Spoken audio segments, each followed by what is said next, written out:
Can you begin to tell us a little bit about yourself and your background? My background is varied. I've done, like many other people, done a lot of different things.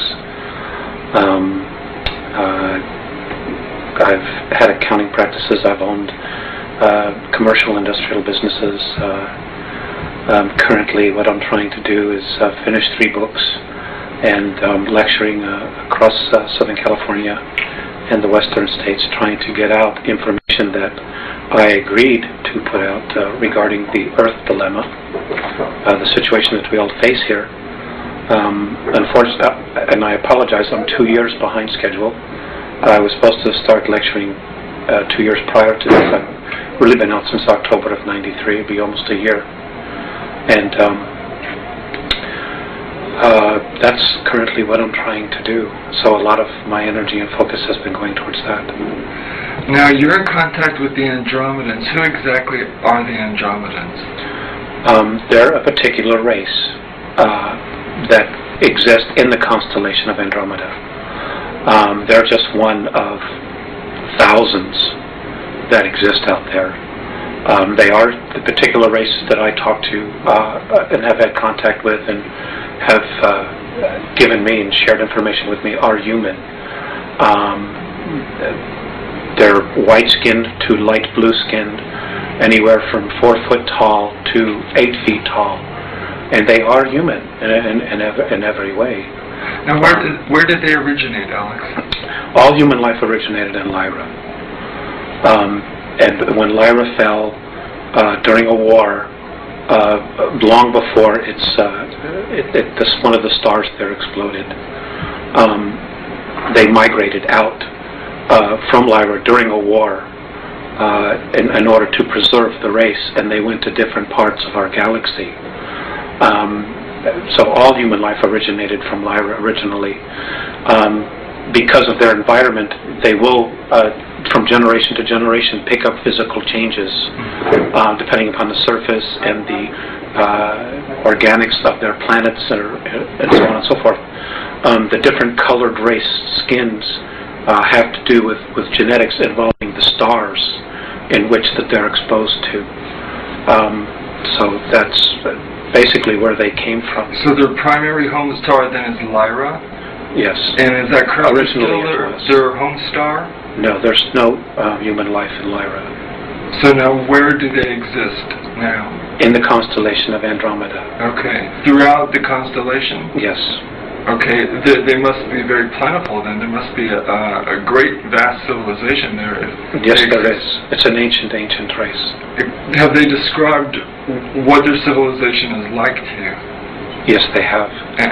Could you go into some of the details that strike you the most about their civilization? They're essentially, no matter where they are, they're a one-world government. Their society would be approximately 4,700 years more advanced than ours on a spiritual level.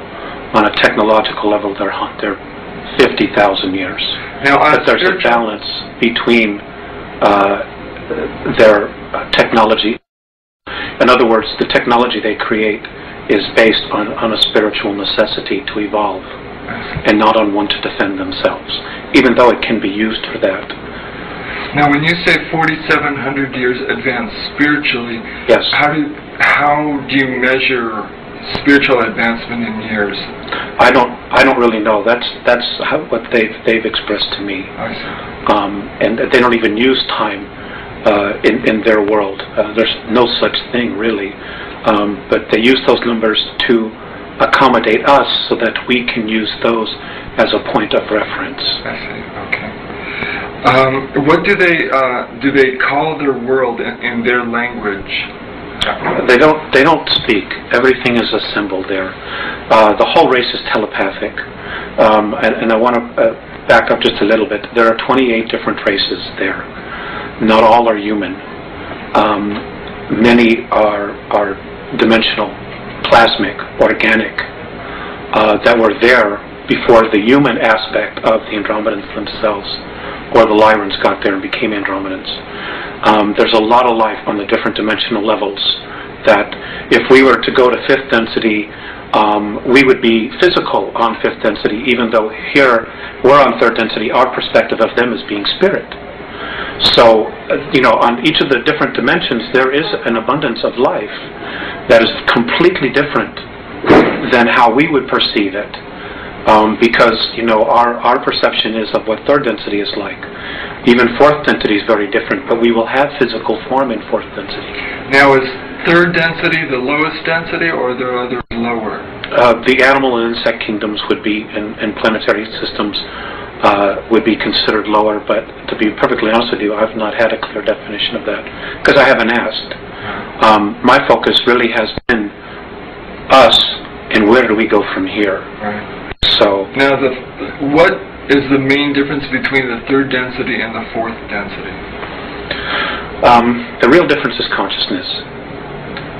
In fourth density, you can pretty much instantly create what it is that you think. Whatever your thoughts are, you manifest almost instantaneously. So there is a major degree of responsibility in dealing with that. Also in fourth density, we become more of a group mind.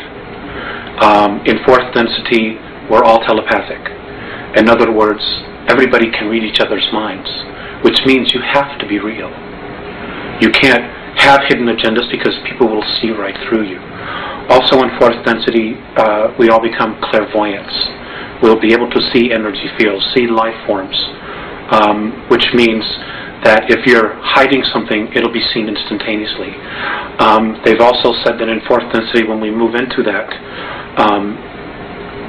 our court systems will change. There's still a positive and negative. That exists all the way to the fifth density, where you will experience to a strong degree the dualities in our everyday environments. What will happen is you'll have a judge and you'll have a jury who will all be clairvoyants, and they will read the energy field and know who's telling the truth and who isn't. And everything will be judged based on that. Will be based on energy, not on words. When you, in fourth density, when you walk by somebody or you touch somebody's hand, you will instantly know everything about them. So again, there will be no hidden agendas.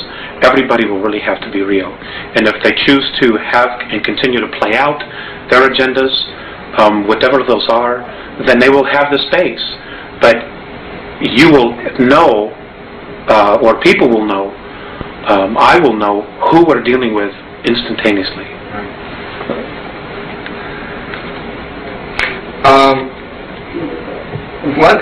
Is there an economy, and what is the basis of their economy? Is it like a spiritual economy, or is it like the value? I've heard some people describe their views of other extraterrestrial civilizations as having a spiritual economy where the amount of psychic energy you put into something is given a value. Have they expressed any how their social systems work? Okay, I know a little bit about that. Essentially, everybody is given exactly what it is they need to evolve. There are many different races. Each race has their own uniqueness about them based on their particular belief systems. And my understanding is that everything is a belief system. As far as the Andromedan culture, children go to school, or the Andromedans, they go through a birth process just like we do.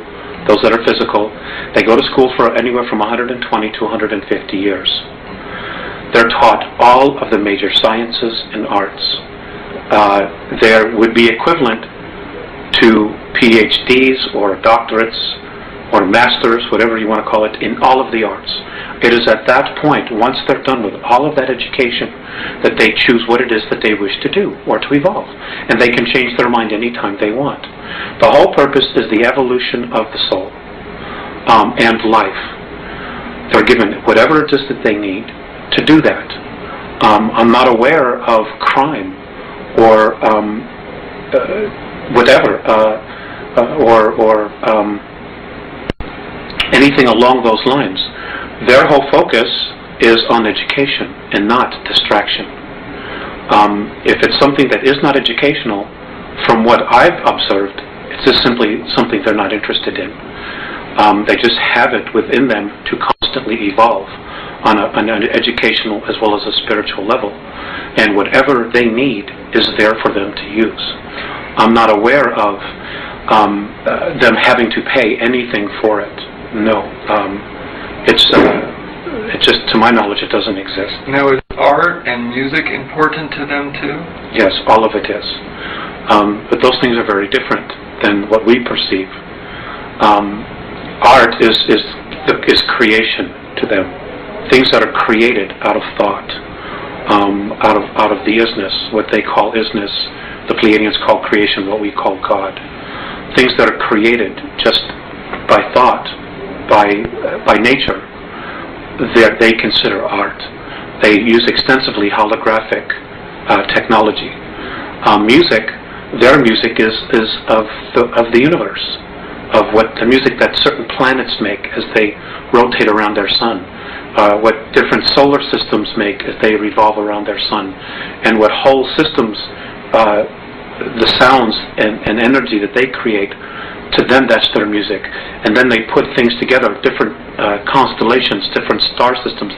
They'll put those together and overlap them to create music. It's different than what we just pull out of thin air here. How have they expressed what their daily life is like? Is there a solar day for them, or is there night or day, or what is their daily life like, or periods of life? There is really, to my knowledge, no set schedule. I'll give you an example of what I observed on one of their motherships. They don't require much sleep, to my knowledge, simply because I guess they're very healed. Their beings, their physical form, they're just incredibly healed. They're just in touch. There is no night and day. They don't need to experience that. Although I'm sure other races have that, but the Andromedans don't. They're just constantly stretching themselves, trying to evolve and experience more and more and more all the time. They're happy people. They don't have the extremes of emotions that we express here. In fact, I've been told that virtually few races in the entire galaxy express the realm of emotions that we experience here. They're just always in a very wonderful space. They're not a civilization that really judges. They do accept things the way they are, with the exception of when those things threaten their particular lifestyle or what they're about, their essence, and others, what other races might experience or perceive as a threat.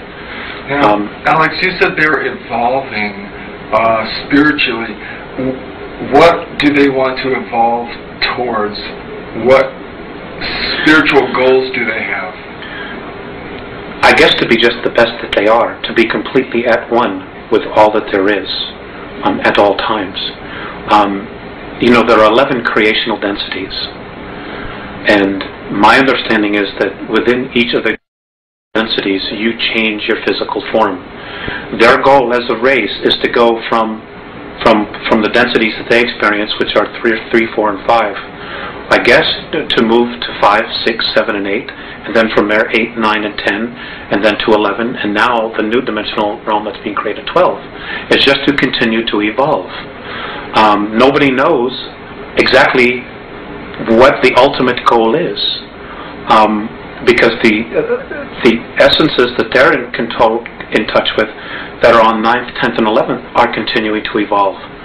And now there's a 12th density that's being added to our universe, and they're being drawn up to experience this new density. So nobody really knows what the ultimate spiritual goal is. They themselves are still searching for what God is. They know it exists, but what it is, nobody really knows, which is why they call it the isness. It's just a force that's there, and how we perceive it is based on how we perceive ourselves and our own belief structures, belief systems. And that's how we use the energy to create. Now, you mentioned that they're in contact with essences from the 9th, 10th, and 11th. Yes. Can you describe what they describe these beings to be like to them, and what they would be like to human beings? It's just pure consciousness. What their daily lives are like, I don't know. I don't have any idea. Have they described them at all in any sort of detail to you? Just light. Just light. Just light.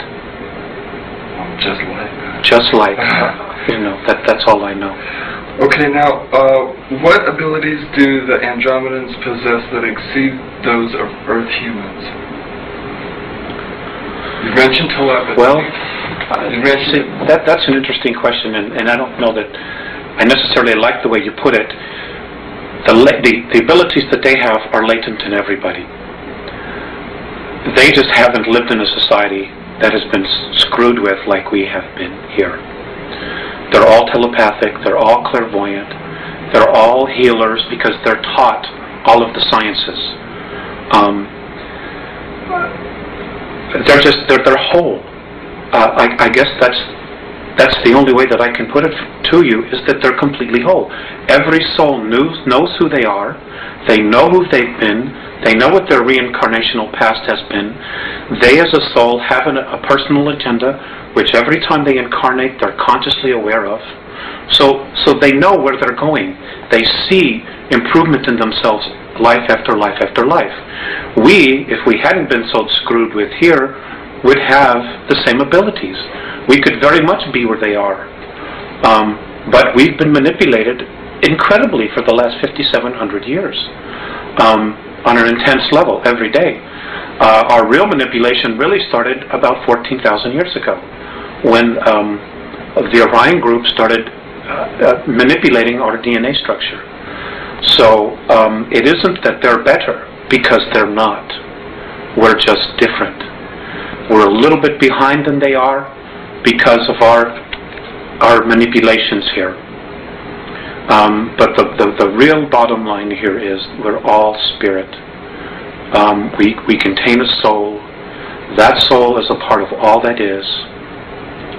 And that soul has been really trying to be recognized in each of us. And it hasn't been because of the material and the belief systems that we have evolving around us being earth people, about being physical, and about the real truths of our essence, of our existence, of who we are, having been blinded from us, from our spiritual teachings, from the religions, and us being convinced that we're something that we're not, that we're physical, that we're animal form, and we're not. We're spirit. Our spirit animates these physical forms, period. Alex, what is the Andromedan Council?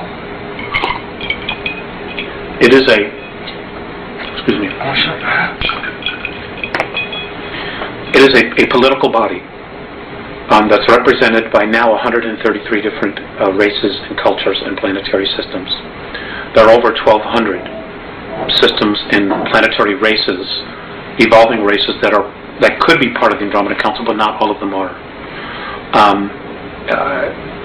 It would be comparable to Earth here to like a United Nations, except it's not a United Nations in the sense that it has a political agenda. The Andromedan Council, as a body, their sole purpose is to facilitate evolvement of all life in the galaxy, and that's really what their goal is to allow all life forms to evolve on their own without manipulation. Obviously that's not occurring here on Earth. And we're not the only ones. This is occurring on 22 other planets in our galaxy. But the other planets are not stuck in the muck that we are, to the degree that we are here. And this is a major concern for them, because we're not moving in a direction that we should be moving. There are elements here that are definitely holding us back.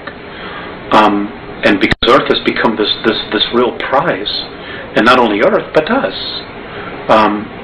as well. So I'm getting off a little bit. I want to stay with your questions. So its overall goals then are to elevate the spirituality of all life forms in their own particular ways. Evolutionary ways, right. That they evolve according to the degree of their consciousness. Now, how and why was it first brought into existence, the Andromedans? I don't know. I do know that it was formed shortly after the Orion Wars, which was a huge war that lasted 600,000 years in our galaxy. And it was predominantly between the humans, the human race, of which there's all kinds of humans, hundreds of billions of humans, and those of reptilian races that do coexist in our galaxy. Now, there was no winner, by the way. Apparently both sides got so tired of killing each other, they just kind of just stopped, and a undeclared truce was formed. And I know in Orion, where there's a very large group, they have their own political group called the Orion Group, and the humans and other life forms that came together formed the Andromedan Council. And there are others, that are a small part of each of the galaxy, and other galaxies apparently have their own little groups where people come together and decide, what's happening, or they communicate with each other. There's trade, there's bartering, there's a sharing of wisdom, of knowledge, of essences, so that everything can evolve together and work in an unconditional love type of space. You're lucky. You're a lucky person, I think. I know you have a very difficult task, but I think you're very lucky to be given this wisdom. I think you're very lucky. When did their interaction with human beings on Earth begin? 1980. 1980? 1980. And how did that begin, and what was the essence of that interaction? Okay. It really all evolved around the Pleiadians themselves. Earth has been the subject of discussion for a long time. The real attention and focus really started when we started detonating our first nuclear weapons. We did, as a race. Nuclear weapons had been used here in our ancient past hundreds of thousands of years ago, because there have been wars here between a lot of different factions, predominantly most of them human. The Pleiadians had agreed or offered to come back here and try to help raise the consciousness of the planet. Well, apparently what happened was, when they got here, they were really faced with their past. The Pleiadians had had incredible civil wars amongst themselves and other wars. And they had just moved into a 4th and 5th density consciousness, and they didn't want to come back here and take the warrior space again. And because of the Greys' involvement here, and the Orions, and a small group from Sirius B, and the Orion group, and a group from Rigel that are here as well, and others, they didn't want to come back here and have to move into warrior space. So they started dragging their feet. In other words, they didn't do as much as they needed to do. Well, as this is occurring, changes in our galaxy are also occurring, and they're moving at a much faster rate. So the Andromedans finally said, what is happening? What have you accomplished? And the Pleiadians basically said, we're having our own conflicts dealing with this, because the Pleiadians themselves have a tremendous amount of karma with our solar system, with Mars and Earth. They simply just weren't as motivated as they should be or could have been to start making the changes here. They also had made some communications with the Earth governments that didn't go very well at all. So basically, they said, well, we don't know what to do. So the Andromedans themselves said, okay, well, we'll do it. We'll take this, because it is important for the whole. We'll make an effort. Now, the Andromedans were probably the better choice, because they don't have any karmic ties to us. So they're completely neutral. And they're probably better observers as well, because of their neutrality. So they've basically been taking over. And what they did was they got involved in 1980. They're working with the Pleiadians, with the Sirians. They have... Which group of Sirians? From Sirius A. Sirius A. So what they're doing here now is they're trying to raise the consciousness. They came back in time to 1964 to contact me. I'm not the only one. There are others. There are also other people who are mediums or channels or whatever word you want to add to it, who are also getting information on a spiritual level. Octurians are also involved. And the whole point is they want our part of the galaxy to evolve. And what's holding it back is our solar system. And what's holding back our solar system is the consciousness of humanity on the Earth. The Earth herself, as an entity, spiritual entity, wants to move into fourth and fifth density. But she can't yet because of the consciousness of humanity. And in order for her to do it without humanity, one of the two things have to happen.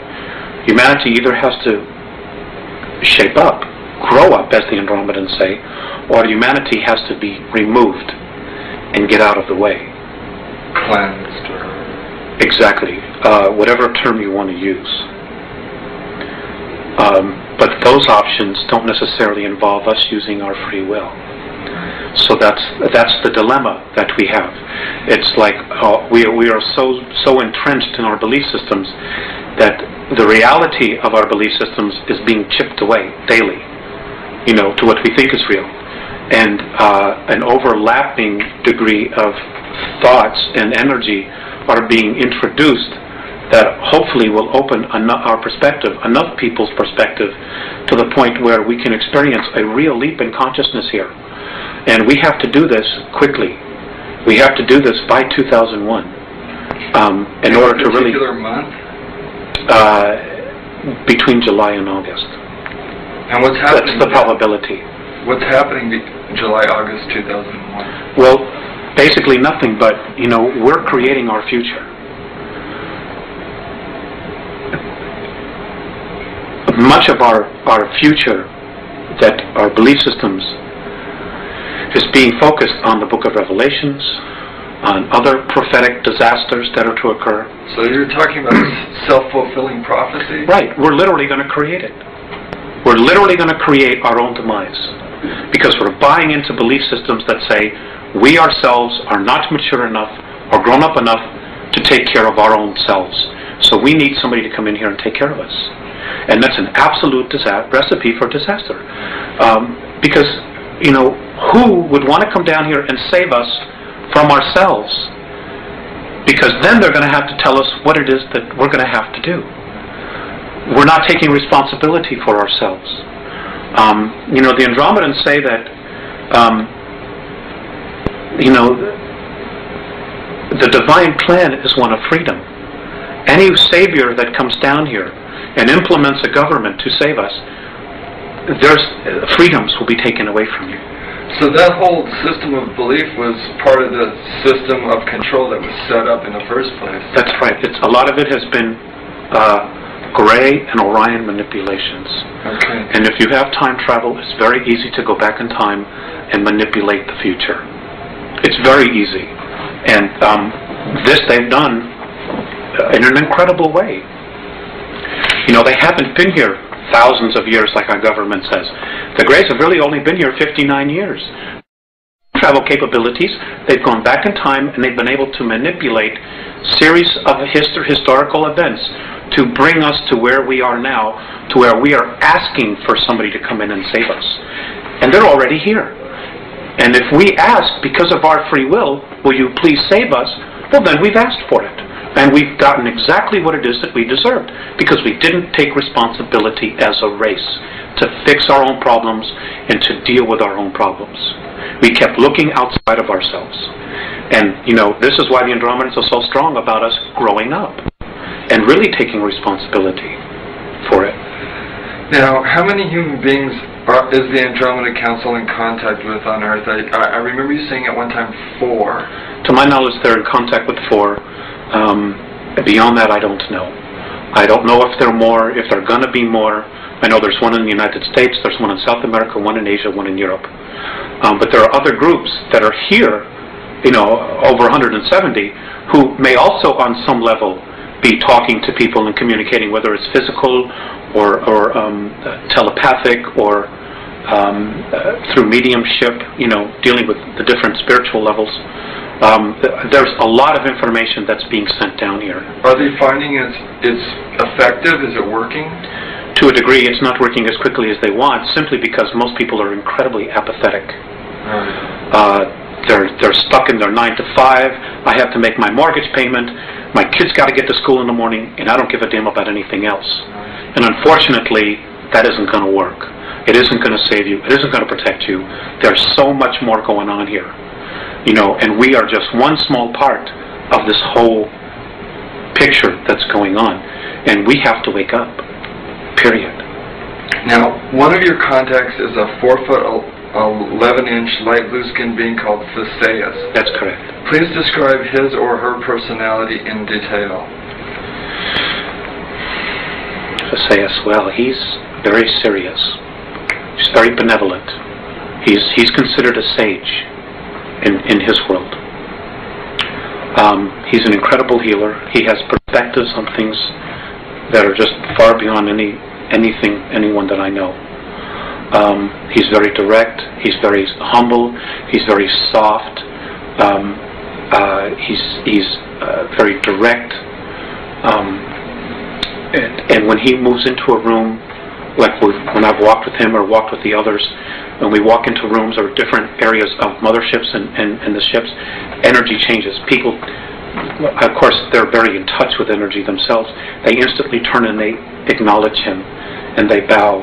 I guess he would be considered an Ishwish or a Yahweh, an admiral, or I don't want to use the word God. An elder. An elder, of tremendous of wisdom and insight.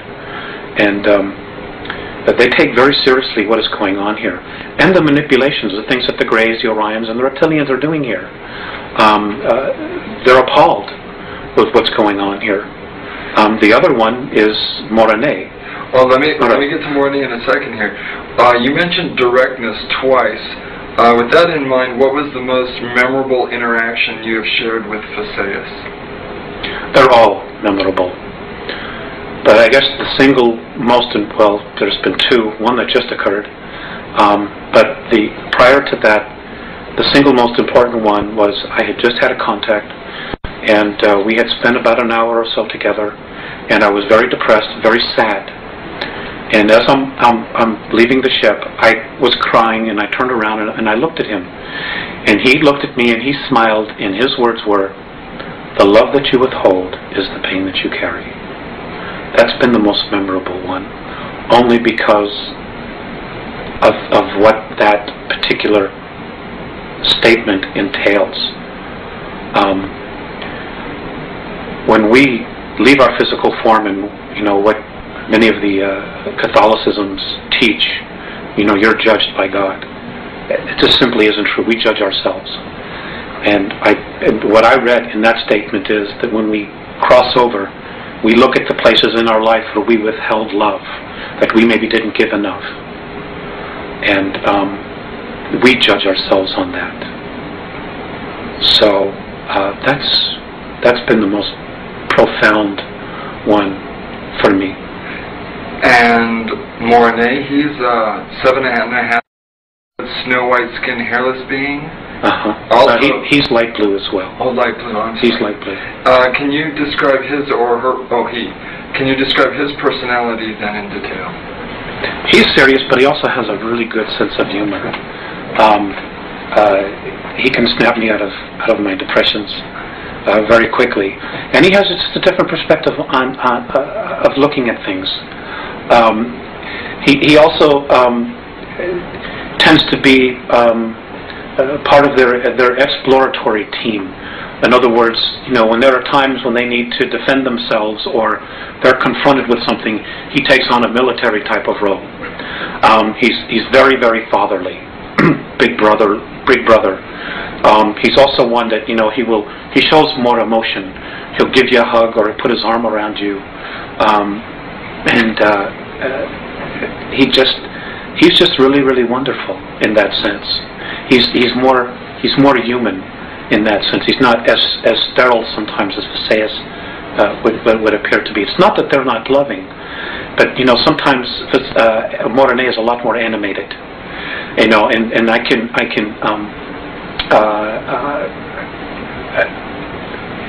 relate more to him, and I think he can relate more to the emotions that we experience here, the tremendous extremes that we experience. I think he's a little bit more in touch with that, than maybe sometimes Visayas appears to be. Now let me ask you, what was the most memorable experience you've had with Morene?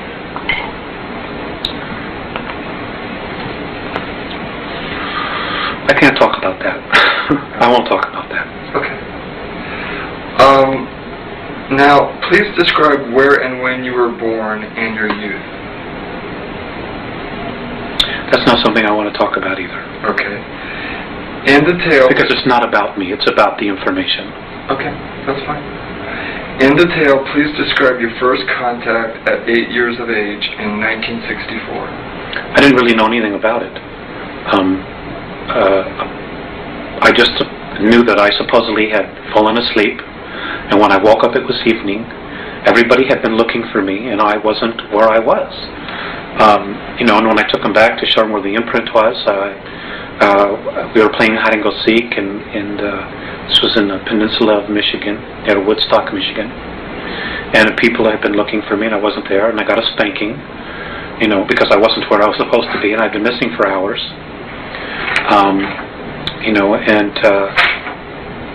I didn't really know what had occurred until the second contact, which was at age 14, where I was told what had happened, that they had given me a physical, they had given me a suggestion to forget because of my family members just simply wouldn't understand.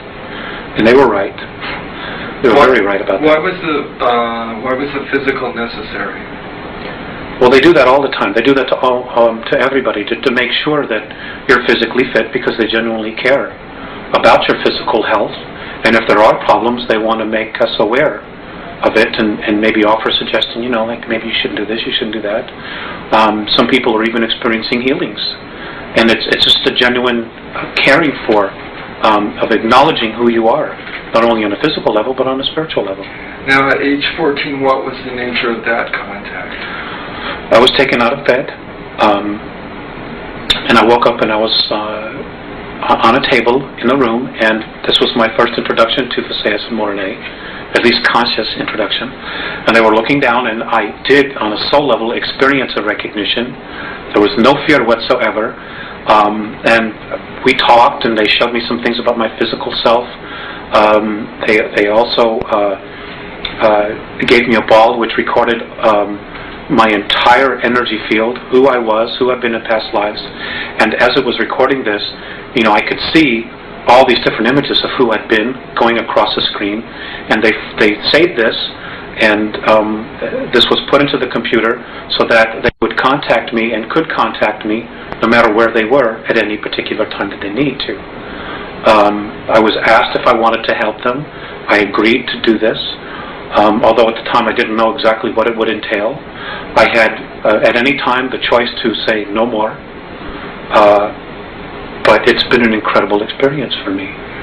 Alex, I presume if you had soul recognition of them, that you had had previous incarnations with them. This is true. Do you want to talk at all about any of that? No. Okay.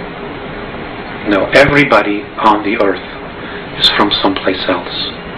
None of us were born and hatched here. None of us as souls were created here.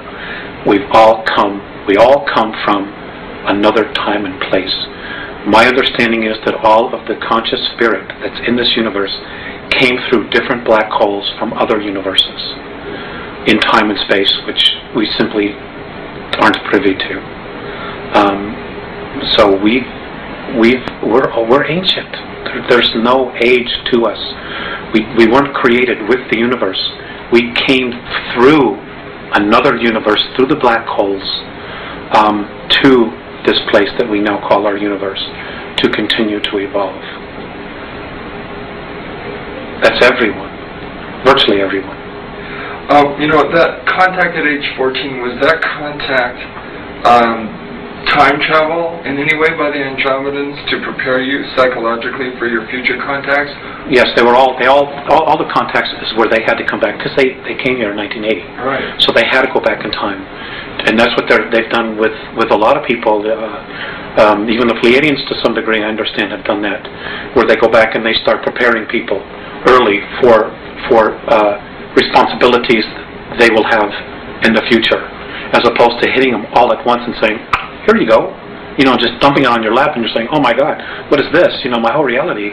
So there are increments of preparation that have occurred and continue to occur, and this is occurring with humanity on a whole, in similar fashion, where information is being disseminated in little bits and pieces of ground roots. People are starting to come together and really sensing change, and they're slowly but surely being brought to a level that when the real truth hits them, they'll be able to experience it, handle it, and assimilate it for our good,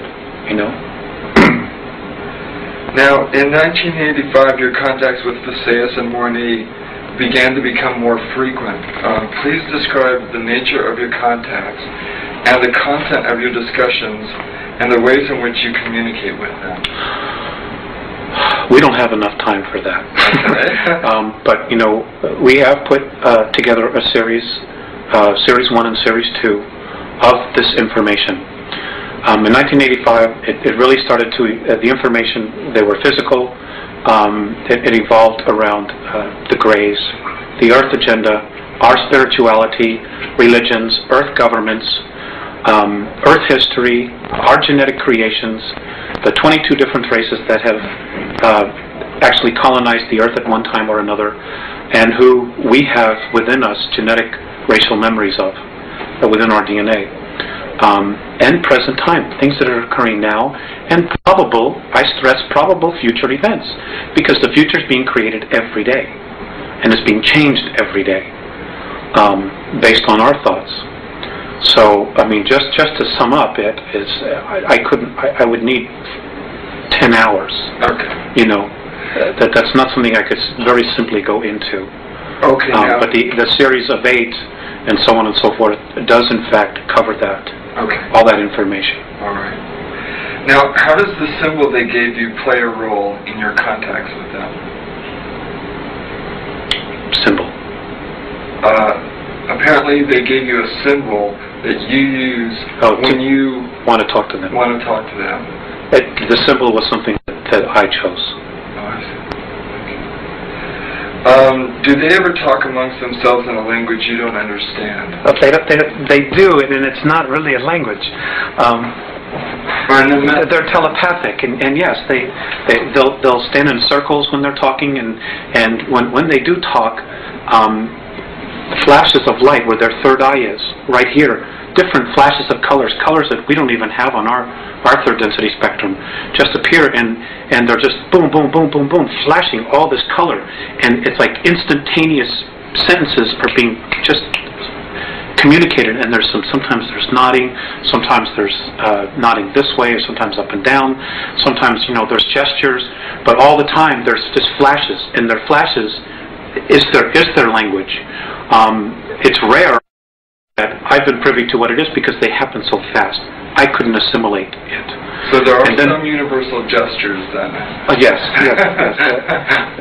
All human beings are very animated. Yes, they smile.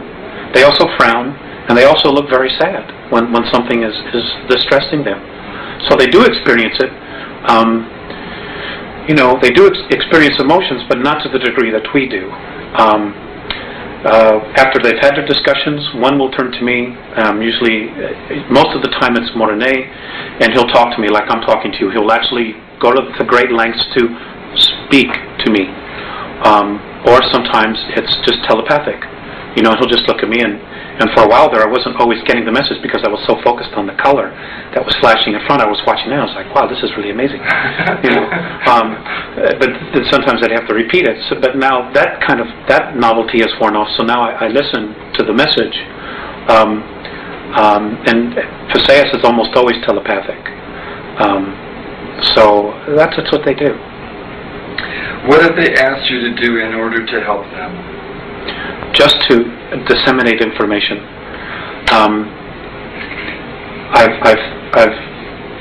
I'm currently in the process of trying to investigate all of the current UFO information that's out there, and what I've had the ability to do is to sometimes check it with them. Well, is this true? Is that true? And they've said yes, or they've said no.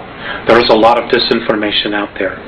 So what I've been trying to do is just to assimilate what is real and give it from their perspective of how it affects us. We have a real mess on our hands. Okay, let's talk about some of that. According to your Andromedan sources, there are 3 groups of extraterrestrials who are involved in very distressing agendas here on Earth. One is the renegade gray-skinned Zeta Reticulans. Another is the Giza intelligence formerly of the Pleiades. And a third is the reptilians from Alpha Draconis. Is there another? Yes. Okay. There's the Orion group as well, and there's 141 of them here. And they're from Ursa Minor, Ursa Major, Rigel, and Betelgeuse. From that particular group, that particular area of the star system. There are a lot of agendas here, hidden agendas. And you have to understand that some of the races,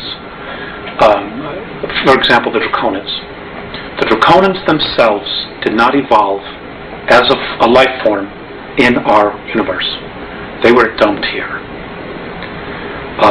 They were brought here because they're just a pain. They're incredibly smart, they're incredibly psychic, they're incredible builders, but they're bullies. Their whole thing is control, domination. And because there's no race in our universe that can really beat them up and wipe them out, they don't have to choose light or dark. They're just where they are. And they've chosen the opposite polarity. They're a tough bunch. They've manipulated a lot of civilizations throughout our galaxy. They're also responsible for the 600,000-year war, which almost annihilated the human species in our galaxy. And they show very little remorse about it.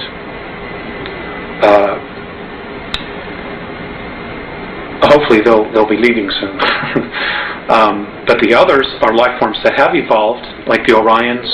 The Orion group has been genetically manipulated and have been deeply entrenched in Draconan belief systems. So they're carrying that energy or that torch for whatever their agendas are, as well as their own agendas. Okay. The reticulans, the Greys have been controlled and manipulated by the Orion group. So there is a system, a class system here that's been established, and this is very common in the non-benevolent or regressive extraterrestrial structures, where there's a class system of workers, warriors, administrative or priests, and then the hierarchy, the royalty. And the lower you are, the worse you're treated. We have a history of that here on our planet as well. Right. You know, the caste. and we've been taught this by the aliens themselves. Right. And the Pleiadians very much were part of that as well. For a time, they were very much in that belief system. Well, let's focus for a while on the renegade Zeta Reticulans. The agenda of the gray-skinned Zeta Reticulans. Okay. Number one, I would like to say that, you know, there's a lot of confusion that not all Reticulans are evil. There are some Reticulans that are incredible healers, that are incredibly benevolent. Unfortunately, most of them are getting a bad rap right now because of what the Greys are doing, and you know, there are 5 different subspecies of Greys. May I interject here for a moment? I've heard the phrase long-nosed Grey describing the physical character. Those are not the benevolent Reticulans. Okay. The benevolent Reticulans look like children. So the non-benevolent ones are the long-nosed Greys? That's correct. That's what I thought. That's correct. Okay. And you know, there's a lot of information that's being. Some people are experiencing real benevolent experiences with them, or they're told that they're experiencing benevolent, when in fact they really haven't. They just maybe haven't been regressed or taken deeply into their subconscious to know what is happening. They're incredible masters of mind manipulation. But anyway, their race is dying. They have been so genetically altered by the Orion group that they cannot reproduce. So, they were told by the Orion group to come down in here, to come in here, this is how it's been related to me, to come in here and set the stage to break down the social structures so that when the Orion group and the Draconans come back, there are two classes, royalty and workers, which is exactly what they're doing. You can see that agenda happening right in the United States since the beginning of the Reagan administration. This is where the focus has been. Has been on the United States, singly. And there's been a reason for that, which we'll cover in just a little bit, but let me get my thoughts out here. Which is exactly what the Greys have been told to do. And they're doing it. In the meantime, they themselves have their own agenda. They see us, because of our genetic stock, of having the DNA of 22 different races, and the racial memories, of trying to breed, to cross the genetic bridge, so that they as a race can have enough genetic stock to continue to propagate their race, which according to the Andromedans, they're destined for extinction. What they're doing is not going to have any long-term effects to propagate their race. So they're desperately trying to do what it is that they're trying to do before all the other two groups get here. The Greys also themselves want to be free from the manipulation of the Orion group, just like we as a race want to be free of their manipulation. So there's this incredible triangle of crap that's hanging all over us, you know, and all these hidden agendas and just brainwashing and bizarre belief systems that are being thrown at us, you know, when they should all leave. Not only the good ones and the bad ones, they should all just leave and leave us alone, which is ultimately what the Andromedans want. But unfortunately, that isn't going to happen right now, not until some changes occur. We have to begin to raise our consciousness. Right, we need to. Right. And the first thing we need to do is we need to stop warring with each other. We need to come together as a race, and no matter what happens, we need to stop all of the political garbage and say, look, when it comes down to the bottom line, all we have is each other as a race. Period. And this is our planet, this is our home, and there's enough of us that are polluting the planet that we need to stop. Because if we don't stop polluting the planet, Rick, we're not going to have a place to live. Period. Is there an Earth quarantine that the renegade Zeta Reticulans violated? Yes. And what was that quarantine? The quarantine was they were supposed to, well, it's the same quarantine that evolves, that any other evolving planet has. No intervention with an evolving race. But because of our genetic stock, the Greys did it. Now, but they did it in such a way that they didn't totally violate our free will. You know, they dangled a technological carrot to the government, and the government took the bait. They said, sure, you know, for their own reasons, they took the bait, and there was an exchange of technology, you know, and there was a treaty that was signed, and this is a dilemma that the Andromedan Council has. You know, if the United States military had said, go away, the Greys would have had to have left. So was this the Air Force Base situation or the Eisenhower situation where he had representatives? Is this the one that took place in the 50s? Yes. Okay. Yes. All right. And this was with the Long-Nosed Greys then? That's true, and there were two groups there as well. The 7 from Sirius B who are still here were also witnesses to this to add credence to it. Okay. So now. And there are also, now just to add to this, the Andromedans have also said that in 1933, when the Greys really first got here, that they had actually approached the Germans, and the Germans said, no, you're out of here. We already have an agreement, and apparently the Germans were in touch with Giza intelligence. So the Greys left. They didn't pursue it at all. And they found their next opening here in the United States. Let's go, digress just a moment. You mentioned Sirius B. They have a relationship with the Dogon tribes in Africa, correct? Is that correct? Yes, I understand that there is some ancestral genetic connection there. Okay. And does that play a part in what's going on here on a global level, or is that just a kind of a minor sidelight? I don't think at this point they give a damn about the Dogons or the humans at all. They all have their own agendas, and the fact that the way we're being treated and the fact that there's like no supportal information coming out of our government, or any truth that they even want to discuss, like just coming to the people and saying, look folks, we screwed up. We need your help. We need to raise a consciousness and start implementing. The fact that they don't even want to do that, tells you really, where they're at. What I do know about the Syrians is that between Sirius A and Sirius B, there is a civil war going on there. And a lot of that, and there are also 21 other systems. There's war going on in Perseus as we speak. And 21 other star systems are also looking at the potential. And it has to do with the fact that there is now an uplifting of energy in our universe that's occurring. And the two positives, fear and love, are just banging themselves at each other. And the intensity is growing. It's growing every single moment. And we're just a microcosm of that. Now, as you're disseminating all this information to us, we should look at all this information in the spirit of love, so we don't feed any energy into the spirit of fear. Love is the answer. That's the bottom line. Love is the answer. Love does conquer all. Love does move mountains. It can make the shifts in consciousness, but it starts number one with ourselves. So even all this is going on around us, we just need to remember to focus on love and love of self and love of earth, love of race. That's right. Okay. That's right. Now, when did the Zeta Reticulans begin to create their genetic atrocities? Where did this take place on Earth, and what have the results been? Well, it's occurring everywhere. Much of it is occurring underground. Some of it's occurring in the oceans. Some of it's occurring on the moon. Some of it's occurring on Phobos, the moon of Mars. It's happening in a lot of different places. Is that an artificial moon? Yes, it's absolutely. So's our moon. Our moon's artificial, completely artificial. It was brought here from Ursa Minor, apparently between 11 and 12,000 years ago. For the purpose of being a satellite in a base, which they evacuated some time ago, but it's now being operational again. And I covered this in the series of 8.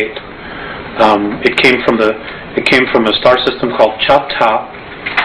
That's for a word. That's the word they use, Chata. And it was the 17th planet out of a solar system that had 21 planets, and it was one of 4 moons. And it was brought here. It is older than the Earth. There are ruins all over it. There are bases underneath it. It's everything that we're told it isn't. So that's a whole unique story unto itself.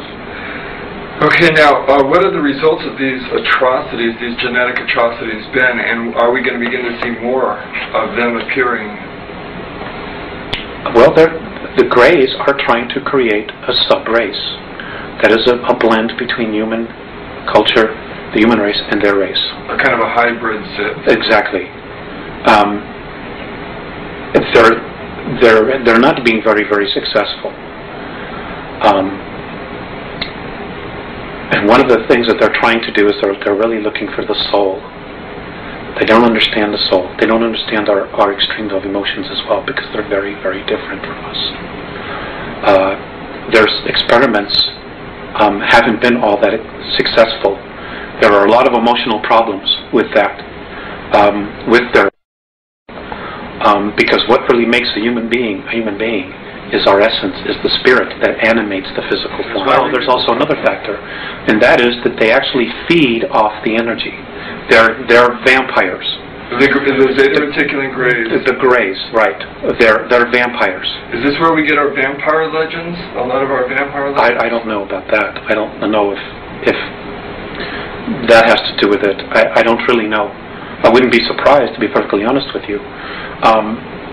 But they feed off the energy. They can even bottle the energy and use it for later times.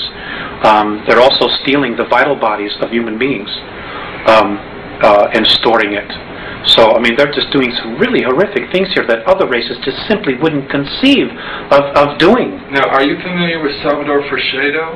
No, never heard of him. Okay, he's a gentleman who proposes, he's a former Jesuit priest who proposes the idea that Colosseum-type sporting events are used to vampire energy off the crowds. I wouldn't at all be surprised. All right. It wouldn't surprise me in the least. He said like the sacrifice of human beings in some ancient civilizations here on Earth was a form of belief system that was set up for these beings to vampire energy off of.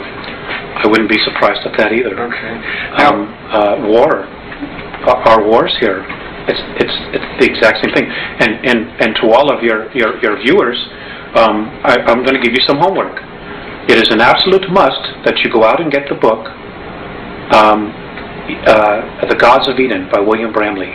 It is an excellent introductory book that will bring you right up to speed with what's going on. It is over 80% accurate with the information in there, and I strongly suggest that people read it. It's excellent. And the 20% that isn't accurate revolves around what type of ideas? Around the soul and the being that we know as Jesus, which I'm not going to go into. Okay. Now, how are we doing on time here? Do you still have some more time? Well, we've come here an hour so far. We'll continue. Okay, you let me know when you need to break. How are the renegade Zeta Reticulans able to manipulate Earth's most powerful governments into a position of checkmate? Oh, it's easy. That part was really easy. Number one, their technology is 2,500 years more ahead of us. Number two, because of our greed factor, certain groups of power elite are in touch with them on a physical level. Well, many of them are implanted. Many of them are so implanted that they have now become part of the gray group mind. And the Andromedans no longer consider some of these human beings, Terrans as they call us, human at all anymore. They're nothing but clones for what the Greys want. And they pass down orders, they tell others what to do, and of course the chain of command that we've established on our planet is exactly what's happening. Also, playing on the greed factor, those who are still human, they look at the fact that, well, they're here, they're the rulers, you know, we can still maintain our place of privilege in the world, so we'll form the new priesthood. We'll be the go-between between the workers and the gods, just like we saw in Babylon, in Assyria, Egypt. It's all over again. It's history repeating itself all over again. Because it's the control factor, the hierarchy is the established mode for these negative civilizations to keep their power structure intact. That's right. Okay. You know, and it's another thing, and there's also one more factor. It is about human beings out for power, selling out their own race. The world club. Just selling out the rest of us, the human race, for their moment in glory, for their privilege to be with the gods, so to speak, who are aliens. That's what it is. To have technology that can take them to the moon, to have the technology that can take them to Mars, that'll give them the technology to do time travel. They totally sold out a race, our history, everything, for their brief moment in the sun. Now, pisses me off. I'm sure when they look back on their lives afterward, I would assume that they would regret their choice. I don't know. I don't know. How will the renegade Zeta Reticulans have to be removed? It's, well, if we can create, if humanity makes a real commitment to create an environment of unconditional love and simply refuses to hate or to kill each other and destroy our planet, they'll have to leave because they can't deal with the vibration. If we can't, it's going to take outside intervention to get them out of here. Period. Are the renegade Zeta Reticulans going to try to deceive humanity with an elaborate religious event they are staging? The perceived second coming, yes. I have been told to really beware of that they are very capable of playing out the second coming, creating a clone who will look like the image on the Shroud of Turin, which, by the way, was one of their deals. And this soul will have holographic imprints and information regarding all the world's religions. He won't have a soul. And yes, I mean, we've been led down this path of the book of Revelations that this is God's word. This is the way it has to happen. And you know what? God didn't write the Bible. Man wrote the Bible. Period. ETs didn't write the Bible, but some ETs did tell those souls, those men, what to write. And we have been led down this path where we totally will succumb our free will to become subservient. And I'm not here to offend anybody, but really think about it. Really think about, you know, what we've done and what our history has been. You know, we've been to this place so many times before, and we still haven't gotten it right. You know, and we're still not going to get it right unless we do it as a race and just cut out all the crap. Period. Now, that leaves me, I'm going to jump a question. Do they have control of the world media? Greed does. Greed does.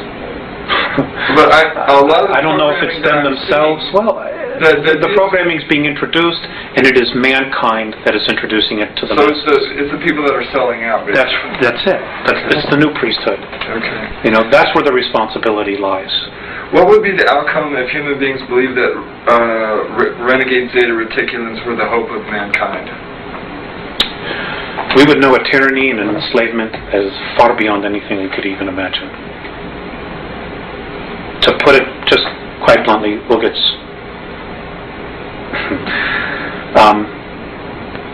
we'll never be free again. We'll never be free again. We will be stuck until we're rescued by an outside force. We ourselves will not be able to break free. That's the bottom line. And right now, we have an opportunity. There is a window of time for us to break free, to do it ourselves, to really make this incredible leap ourselves, so that we can have the benefit of taking responsibility for it. Now, in that passion that you talk with right there, that passion that we have, if we want to break free, should be manifested into the spirit of love? Yeah, love. That's the bottom line. It's brotherhood. It's knowing that, hey, you know, we're a race. It doesn't matter the color of our skin. We are a race. And we're being messed with in a big way. We're being manipulated in an incredibly audacious way. They're just mocking how stupid we are when we're really not stupid. You know, but nobody will tell the truth. Nobody will come out and say, hey, you know, none of this is right. We were never meant to live this way. And they had no right to come down here and mess with us the way they've done that. You know, and the real strength in us, in our own permanent evolvement as a race, will come from us standing up, taking a stand and saying, you know what? No way. We're not going to do this. We're not going to destroy ourselves for your enjoyment, so you can feed off of us. You know, you have no right to manipulate our governments. You know, to create wars. None of this was right, and that's it. We need to stand up as a race, exercise our free will, and say, you know what? We don't want to live this way anymore. We want to create a real future where our kids will have an opportunity to be whatever they want, to live in an environment that's clean, that's free, where they can have water to drink, where they can go out and eat fruit, where they can play in the dirt without getting radioactively toxic.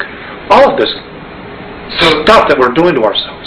So the people with weapons, the police, the military people, these people need to be persuaded and persuade themselves that they can lay down their weapons, that they don't need to use them against other human beings, that they can love other human beings, interact with them without a violent or power control type of situation going on.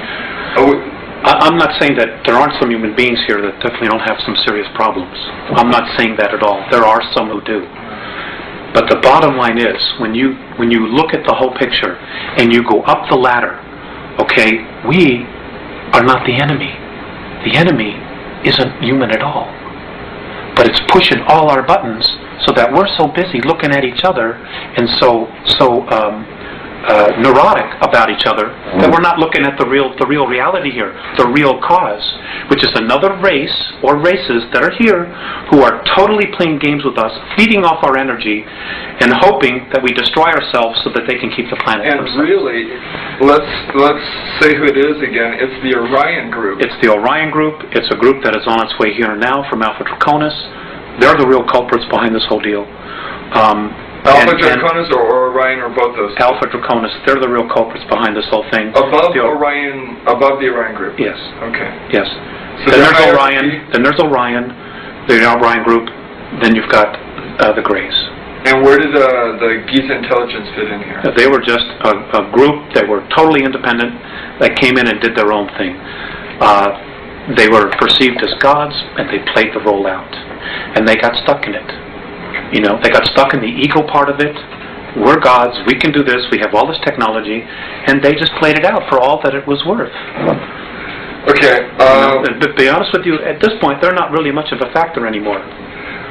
You know, Giza intelligence, they're not much of a factor at all anymore. What should a human being do if they encounter a renegade Zeta Reticulan? What would your advice be? Stand in their truth. If you can't run, stand in your truth and just look at them. If they try to project their thoughts into your head, you just stand firm with who you are and you say, no, you are not coming into my head, you are not taking me over, and you are not going to violate my free will. I don't give a damn who you are. Leave me alone. Period. Because if it's a benevolent, they will not try to do it. They will not try to take you over. They will not try to put crap into your head so they can feed off of your fear. Period. Alright. Excellent. Okay, I'm going to skip the Giza intelligence for the moment then, and we'll go to the Alpha Draconis. Can we take a short time out? Definitely. Thank you.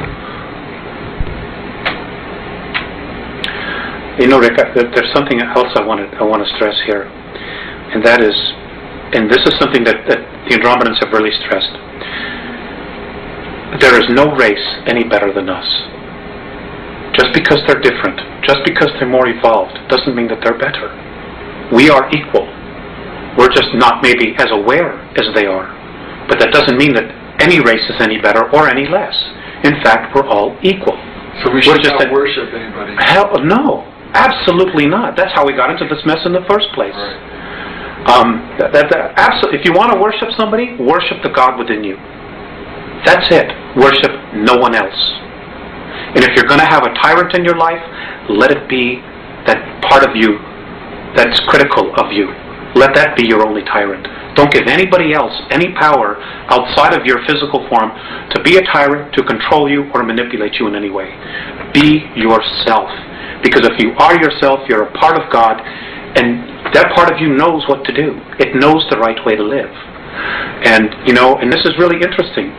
Because of our genetic makeup, the 22 different races, and all of the DNA and the racial memories that we have and the genetics that we have, because of the fact that we are spirit, do you know, and this is an incredible thing, do you know that the Andromedans actually consider us royalty?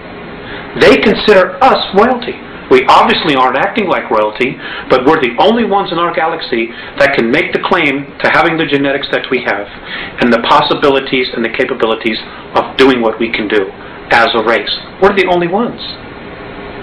They actually consider every single one of us royalty.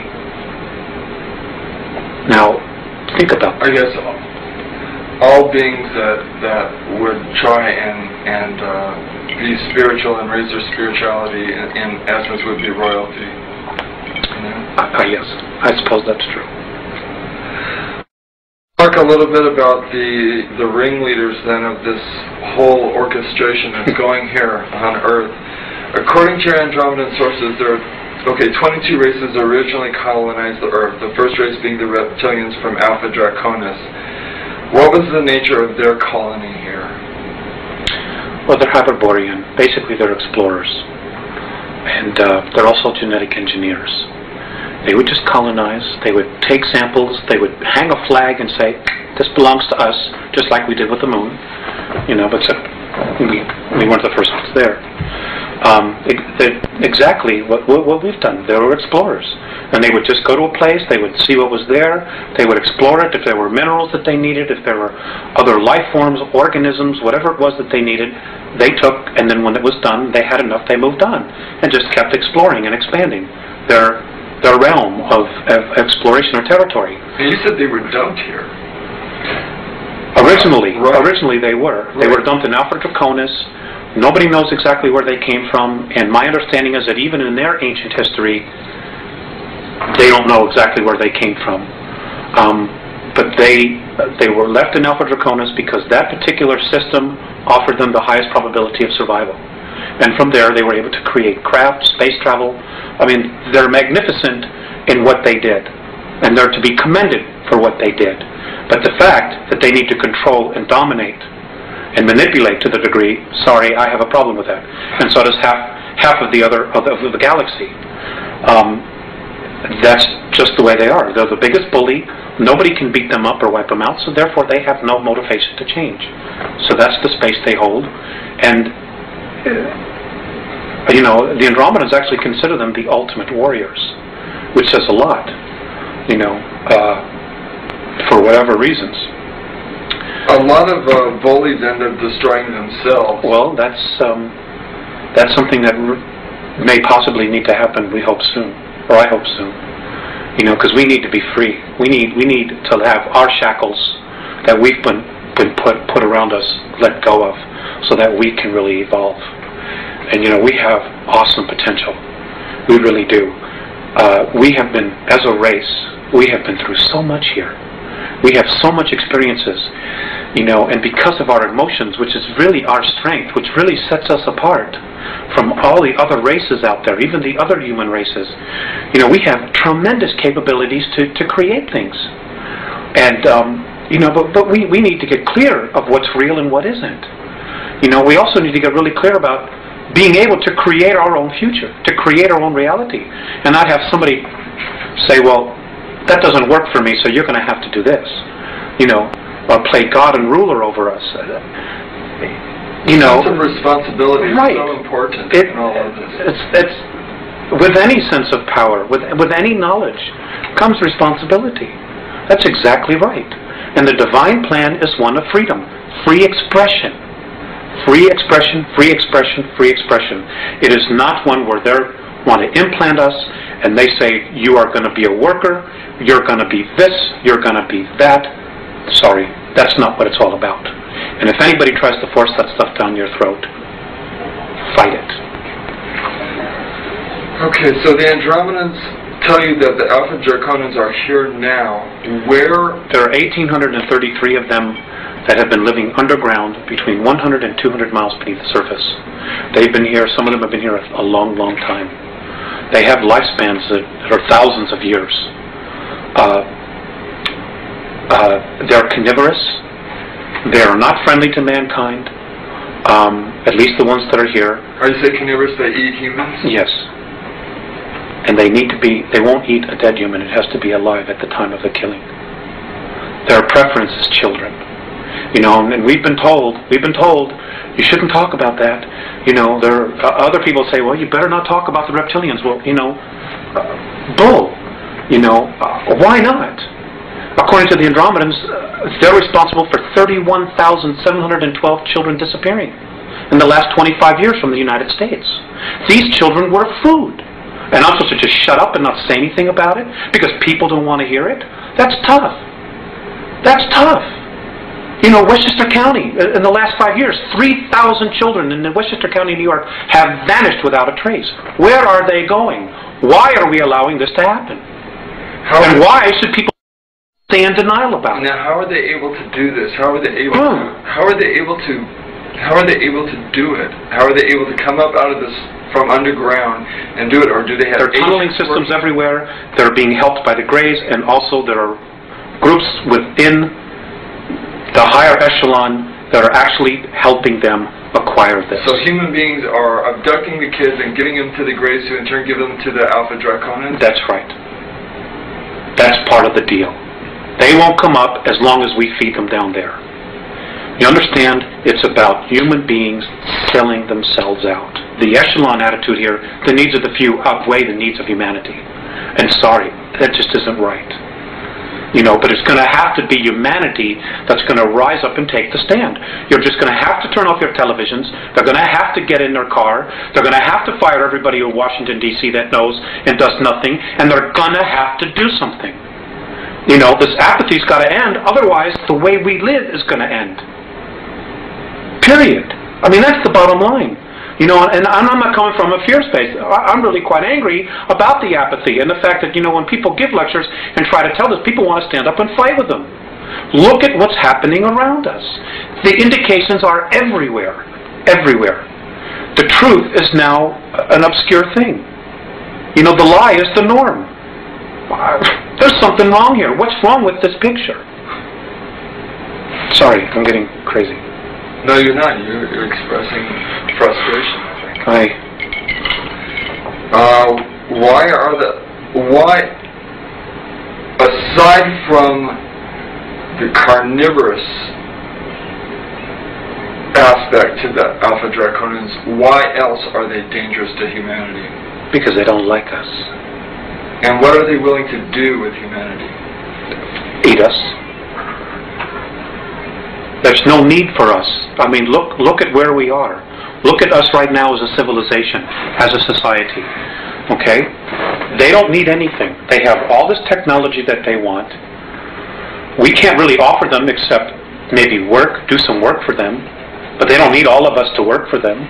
They don't respect human life in any way whatsoever. And this goes back to Lyra, to where the original war started. When they got to Lyra originally, they saw this human race that was plentiful in food, that could grow food, that could do all of these agricultural things. And mankind on a whole is really agricultural. We really, as a race, if we were left alone, would be nurturing the earth. We would be living in tribal communities like the Native American Indians did. You know, that's really our essence, our nature. I'm sorry. That's really our nature, our essence. And you know, the cities and the culture that we're living in now has totally cut us off from the land, from what our real essence is, which is nature. And you know, we're starting to feed off each other now. It's like so bizarre. You know, I can't. It's like when I see the Andromedans, or when I've been exposed to the Pleiadians, when I see how they live and they teach and they live with each other and they respect each other, and I come here. It's like, you know, it reminds me of that sentence that Abraham Lincoln, that quote that Abraham Lincoln once said. You know, if you are above the earth looking down, you could be an atheist. But when I'm on the earth looking up and seeing the heavens, I know there's a God. It's like the duality. And I think enough of us, more of us, really need to start taking the perspective that what we're doing here isn't right. You know, we need to get in touch with what's out there, with just the whole idea that, God, how did we get here? What makes me be here? You know, as opposed to going home after work, turning on TV, watching 3 hours of television, going to bed, getting up the next morning, going to work, and doing the same thing over and over and over and over again, like robots. Throw the televisions away. Just throw them away. Okay, what are the physical characteristics of the Alpha Draconians? What do they look like? I don't have that. Maybe it's in the car. They're ugly. I mean, they think we're ugly, too. You know, and I guess it's all a matter of perspective and belief system.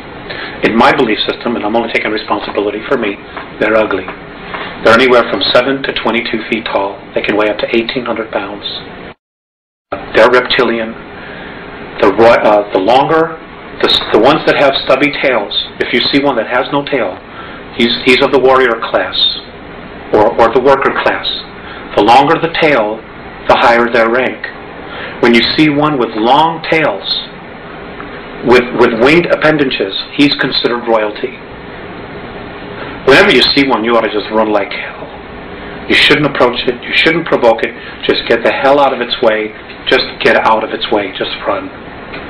You know, there is a way to kill them. If you can't cut off their head, they have two hearts. There's one here, underneath this armpit, and one here. Or, if you can't get to that area and you need to slow it down, you need to hit it right above its groin area.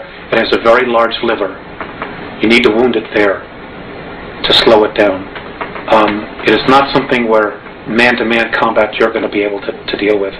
because they apparently have the strength of 12, 15 men. They're incredibly quick.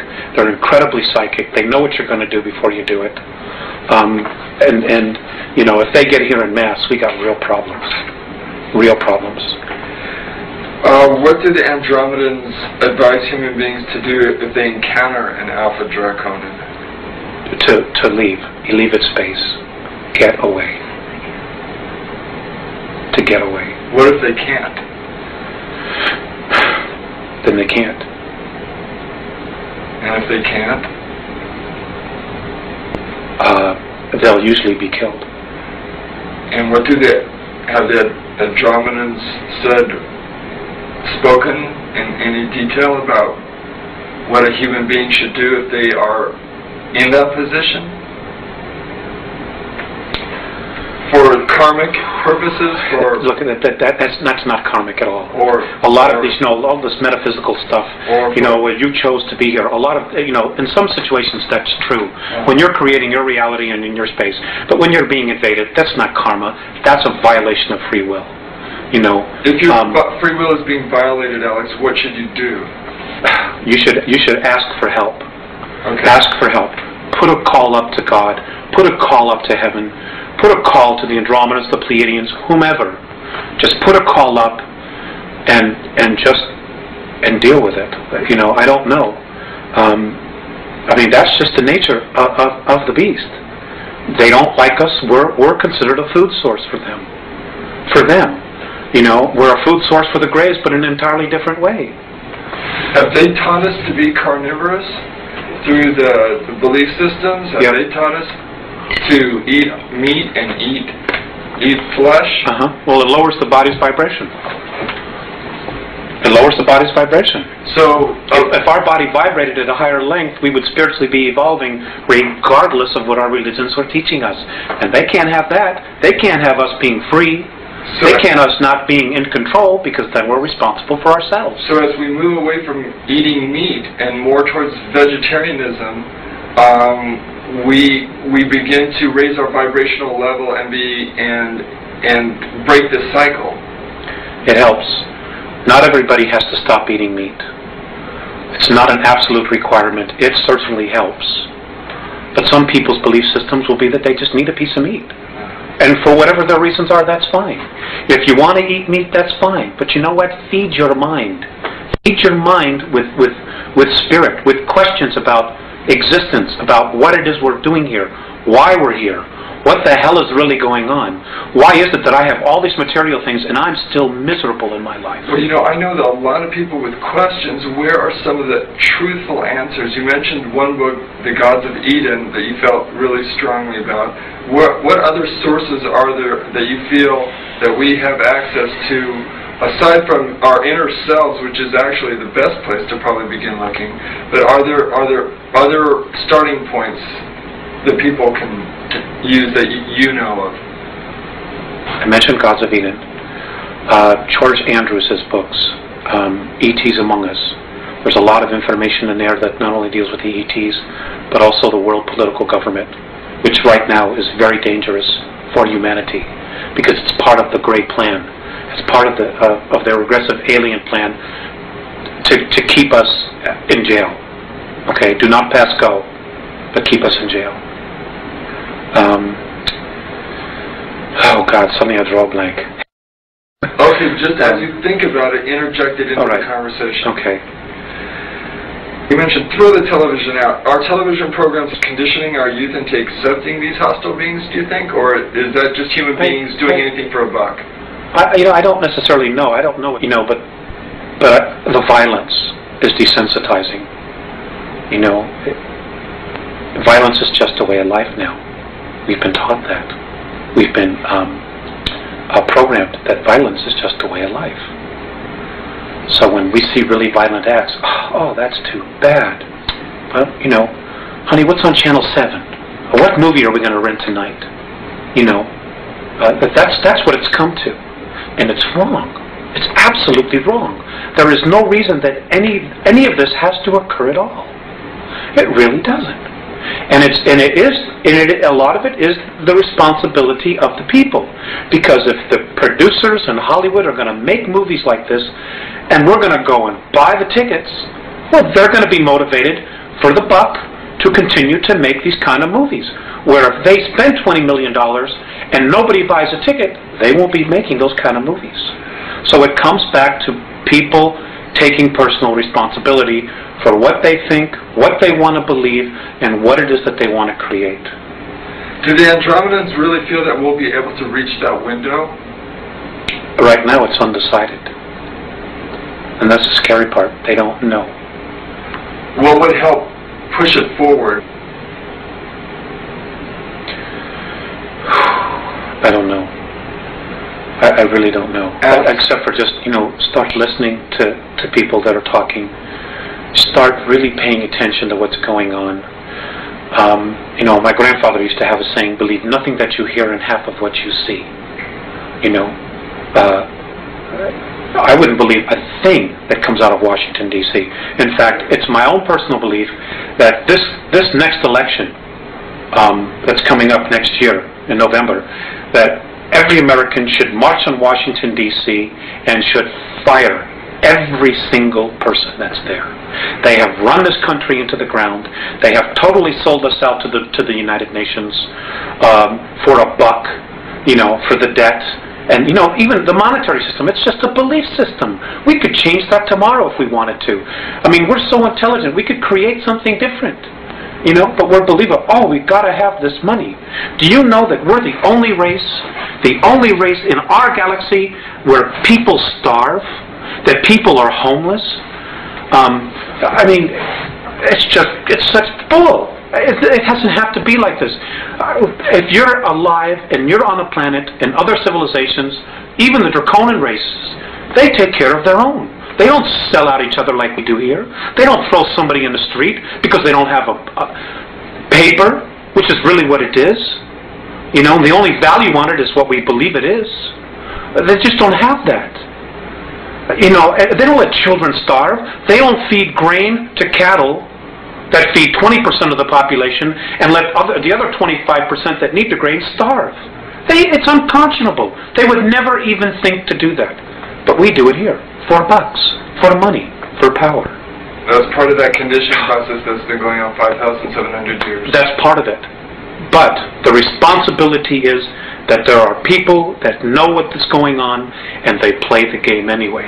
They don't have the courage to say, look folks, let's deal with the realities here. We don't have a guy that's strong enough in office as president to stand up and say, you know what, ladies and gentlemen, we've really been sold out. That there are forces within our government, like what Kennedy tried to do, that just flat out want to destroy the United States because we're too good, because we have too much. Instead of raising the consciousness and the life, everyday life, what's the word I'm looking for? A standard of living. Instead of raising the standard of living that we have globally, they would rather just destroy the United States, destroy our standard of living, so that we're comparable to everybody else. So now everywhere is a third world nation, and that's exactly what they're doing. And they're doing it for power, for greed. We're selling out our own, and it's just. Something's got to be done. Could you describe the human military bases on the dark side of the moon, Mars, and the Mars probes as Andromedans, and how the Alpha Draconians fit into this scenario? The Mars probes, the Russian and the US one, they're gone. They were destroyed. They're history. There's no secret here about, it's taking pictures privately. And it doesn't matter whether you believe that or not. It's history. Okay, March of '89, the Russians took pictures. Mars was invaded. We had a human colony there of 300,000, so I'm told. One was underground, one was above ground, Adam and Eve. They're conquered. They're being taken over. The human beings that are from Earth, that volunteered or were kidnapped to go there, are in deep trouble. Many of them have already been eaten. Some of them have already been killed. There is nothing we can do here as a race to help them. So Mars was conquered by the Alpha Draconis. That's right. They came in. There's 100,000 of them there. They have approximately 2,111 scout craft there. They're in an area underground that is 64 square miles, known on Mars as the area of Tempe Terra. That's where their base is. Now, it's an ancient base that they had. It's over 1 million years old, and the last time it was in full bloom was 317,000 years ago. Now, if we begin to train all our telescopes on that, are we going to be able to see activity going on there? I suppose that we would. I have a feeling that they already are seeing incredible amounts of activity, but they're not allowed to say it. They're just not allowed to say it. Nor, who's going to want to jeopardize going to jail, being ridiculed, being fired, giving up everything they have to come up and say, well, I'm an astronomer, and I was looking at Mars, and I saw alien craft, and I know there's a base there, and it's being conquered by reptilian aliens. Who's going to have the guts to come up and say it? Nobody in the power elite. Nobody wants to blow their mortgage. But somebody's going to have to, right? Well, yes. But eventually, it's going to be too late by the time they do it. Is that what you're thinking? Yes. And that's exactly what the Andromedans are thinking. You see, there are people probably saying, well, God, why don't they just come down and save us? There's a lot to that. Number one, if we're rescued, we don't permanently evolve ourselves. Number two, we won't take responsibility. If something goes wrong, we can always blame it on them. Number three, it doesn't just change our reality, it changes their reality as well. Number four, the Andromedans and most of the other benevolent races, they don't want to have to come down here and babysit us. That's not their job. It's not their job at all. Now, in the way you told me that... And number four, and number five, let me just add this. Look at how we've treated our Earth. Look at how we've trashed it ourselves. They're like, why should we come down here and help you when you don't want to even help yourself? Or even make the effort? The cleaning up the planet, we're giving to government bureaucracies. Well, here's $3 billion here. There's $10 billion there. Here's the super fund to clean up toxic waste, $20 billion. And the place is getting worse. That's not the problem. The problem is on an individual level, on an individual basis. Just don't create plutonium anymore. Just don't create styrofoam anymore. Just tell the industries, the corporations, because we're the ones who control it. We're the ones buying the products. We won't buy it unless you fix it. End of story. Period. We need to change it. It's our planet. We are the bulk of humanity. It isn't the corporations. It isn't the Fortune 500. It isn't the Committee for 300. And it isn't the Trilateral. We could fire all of them if we had to. Period. But it's coming together and it's doing something about it. And it's going to have to be grassroots, and people are going to have to start doing it soon.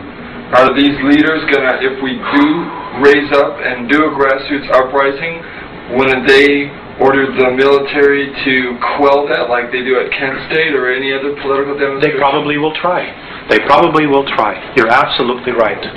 You're absolutely right. But you know what? Let's take an example of the American Revolutionary War.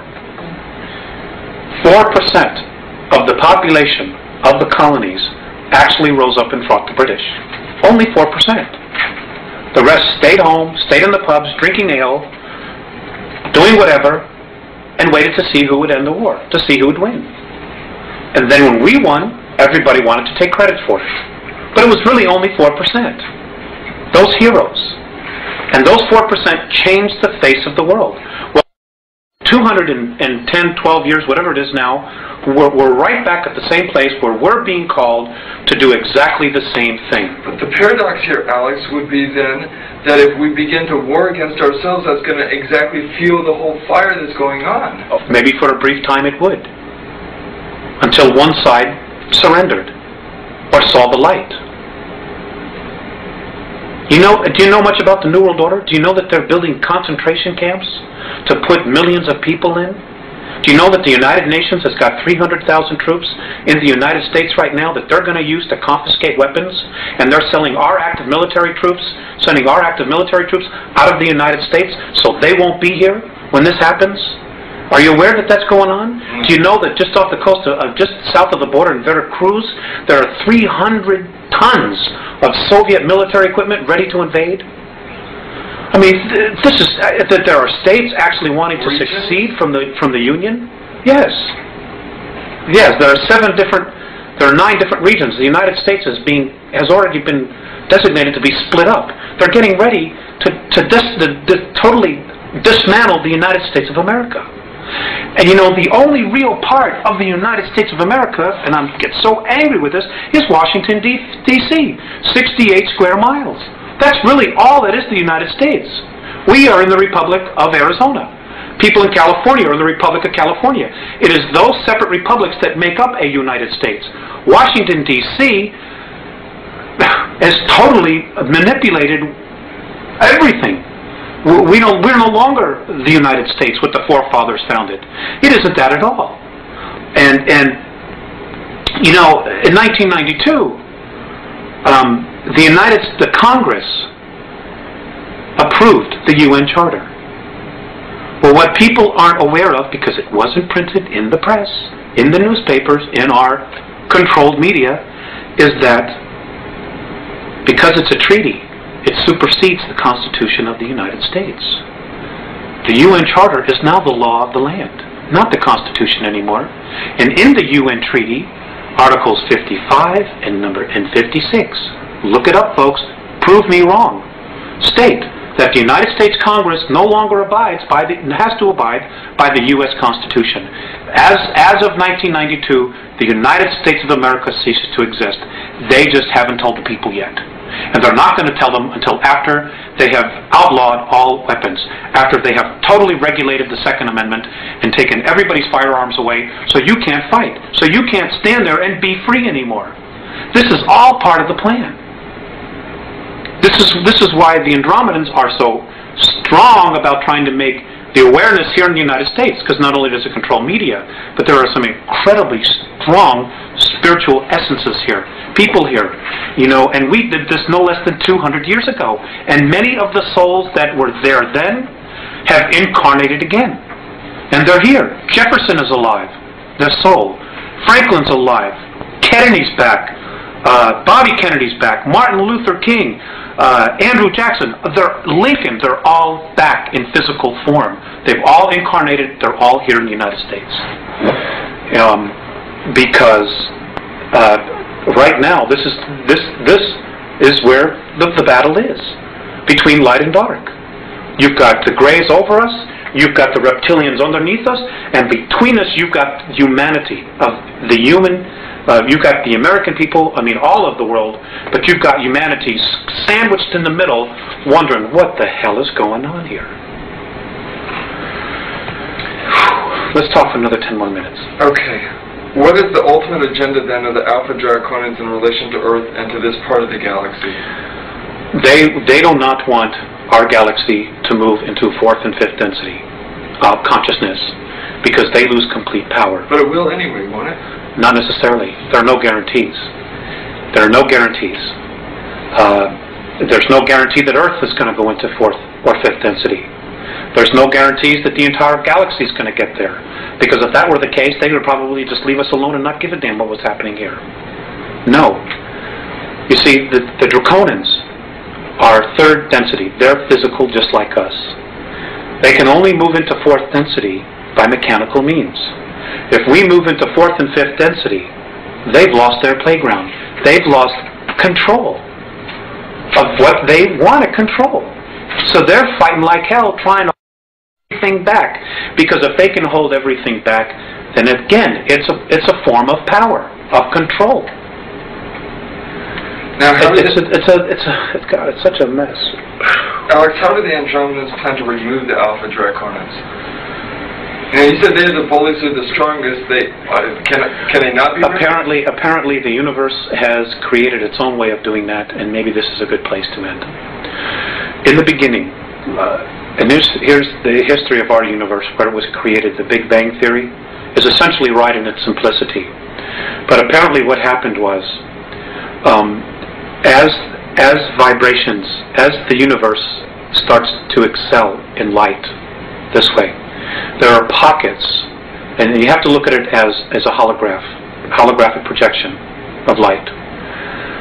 When you put a shadow into a light, it creates a variance of the light. Well, apparently what happens is things that don't ascend or choose to take higher consciousness, they get very, very heavy in weight or in light, whatever you want to call it. And as everything starts to exceed up, bulges, dips in light are created, in frequency are created. And what happens is negativity forms, because of its weight, its heaviness, forms into these pockets. Well, what happens is they form a sac. And eventually what happens is that those sacs break. And because everything is spirit and nothing is ever wasted, they form, when they explode, they cast themselves out and they form another universe. They create a space for them to continue. Well, that's how our black holes are. That's how they were formed. Those black holes, if we could get through them, would be to another universe. They're portals. And it would just explode out. Well, that's how our universe was created. Well, because of this new energy that's being formed, pockets of resistance are now being formed all through the universe. And in our galaxy, it's right now between us and Sirius. So the way that the Andromedans plan to remove the Alpha Draconans would be is basically to try to contain them, and their own energy themselves will suck them into a place of darkness so they can move out into another place. The Greys, the Orion groups, this is going to happen. It's happened before. They know it's happening now, and this is why everybody feels this intense energy. Things are suddenly really starting to increase, and it's simply because it is increasing. So at a prior time, then, they were sucked out of another universe into Alpha Draconis? Is that basically essentially what happened? They were sucked from wherever they were into another universe. How somehow that universe, or the beings in that universe, wherever they came from, said, we got to get rid of these guys, and they literally brought them here from their universe and dumped them and said, boom, this is where you are. Because they came here in physical form, which means they had to have been brought here. They didn't evolve like all the other life forms here have evolved. They were brought here in full physical form, which means they were created someplace else and dumped here and said, your history. Well, someplace else, then, there's some very irresponsible people. Well, maybe at some point in our eternal history we'll be able to address that issue. But for right now, we need to address our own issues. Okay, let's go to the World Club then to end this up. And future events. According to the Andromedans, mankind has been manipulated for 5,724 years. Human agents must have participated in this throughout history. Who are some of the major players in this deception? You mentioned Hitler and the Giza intelligence. Most of the pharaohs, most of the ancient Egyptian gods. There's so many. I couldn't honestly tell you. History is chock full of it. I think what people need to do is to go back and look at what we call mythology and really start giving it a second look. Richard Thompson, in his book, although I've not read it, but I've heard others talk about where he delves into the history of things. And it's also important to remember that just because it's history doesn't mean it's accurate history. Because it has been proven over and over and over again. Whoever wins the war rewrites history. They write it to their benefit, to glorify themselves. And it doesn't mean that's really what happened. And according to the Andromedans, our next major leaps in consciousness are going to come from science and archaeology. It isn't going to come from any spiritual leader or teachings. It's going to come from someone to say, you know what? Here's the proof. This is true. This is reality. And I don't know what this stuff is. We can't prove that. And it's time we really start paying attention. Maybe at a future time we can share more or do another interview or something. In a specific way, please describe in detail what the World Club is and who comprises it, and offer some specific examples of how they're controlling the rest of us. The banking circles, maybe? Yeah, it all evolves around money. The World Bank, International Monetary Fund. I mean, they've got the whole world in debt. You know, governments are giving away their mineral rights in perpetuity. The United States government is now in a position to declare a national state of emergency, suspend the Constitution of the United States, and nationalize. And the reason they will have to nationalize is because our debt far exceeds any ability to pay it back. So who are the collectors? What countries are the collectors? It's not a country, it's a group of men. It's a group of human beings. It's a group of human beings. Right, the aliens don't need money. They don't need an American Express card. So if it's a man-made thing. If the rest of us simply say, we're not paying back the debt, that's it, we're starting over, you can forget your whole system, then we can erase that whole thing and start over. That's right. If we had a real president in office, and Kennedy was probably really the last one, what he should do is just get on TV and spell it all out. Surround himself with people that maybe he can trust to protect his life. He should get on television before Congress and all the houses, House of Representatives, in front of everybody, and spend 3 hours and give everybody a real education. Number one, the Federal Reserve is private. Number two, our debt isn't real. Number three, we've gotten ourselves into this big mess because past presidents sold us out for comfort and for money, and apologize. And then what he ought to tell, you know, and just say that I'm nationalizing all the banks under the United States Treasury. We're going back to a silver standard, just like the Constitution says, and give everybody an opportunity to get back on track here. You know, to maintain our standard of living and just start healing, you know. And then the next thing I would say is, or make sure if there were any POWs alive, that they came back home, and I would start healing all of that crap. The fact that, you know, that our POWs were sold out because of a debt, because of $3 billion, when we've wasted $3 billion, or a promise to Vietnam, when we've wasted that kind of money on such stupid things as studying the sexual habits of a tsetse fly or frogs mating. I mean, it's unconscionable that we've allowed our government to do this. Alex, we got about 5 minutes left. Let's see if we can do some real brief answers to some of these last couple things, just real brief. The United States, Britain, and the Soviet Union, according to your sources, have been building secret technologies and bases on Earth, the Moon, and Mars for some time. Where are these bases to be found on the Moon? Where are they? Yeah. They're on the dark side. And do you know what the locations are, what they're called? Yes. One is under Jules Verne. God, I wish I had those notes in front of me.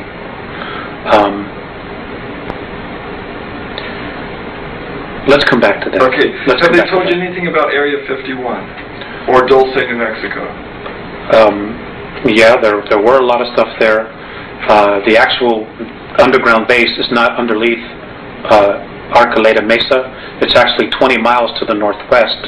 That's just an entrance point in and out. This is Area 51. This is in New Mexico, Dulce. Okay. It's not exactly right there. As far as Area 51, yes, there's a lot of stuff that was going on there, but a lot of that has been moved, and it's now in New Mexico, in the Sandia, underneath the Sandia Laboratory. Diego Garcia Island. Diego Garcia Island, there's a base there. Pine Gap. Diego Garcia Island, there's anti-gravity anomalies there, and this is how they were able to blow a lot of equipment into space without using rockets. And then they would have the UFO-type craft, which we built from technology we were given. They would hook a tow chain to it, and like a tow barge, just tow it to the moon. Okay, and you mentioned... And it runs, and the equipment that's there is run on free energy, stuff that was built that was created in the 1920s, that we've been absolutely not privy to. We haven't had to pump 1 gallon of oil out of the ground since the late 1920s. They've had free energy, but because of money, they've be controlled.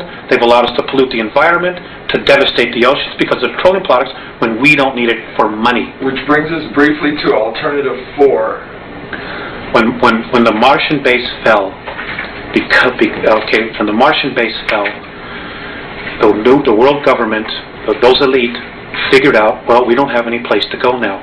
The moon is not set up for long-term habitation, where Mars is and could be. So what happened was, when it fell and they knew we couldn't get there, they figured, well, we got to do something about here, because we have nowhere else to go. So I was told by the Andromedans that these